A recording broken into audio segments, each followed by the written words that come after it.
Вот, давайте поближе рассмотрим работу. Вот смотрите, как красиво и тонко переход идет полутонов к основным цветам.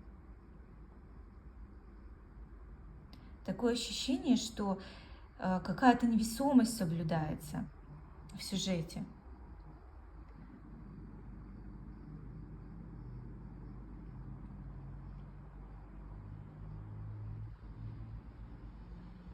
Мне эта работа сразу понравилась, поэтому я ее выбрала для нас всех.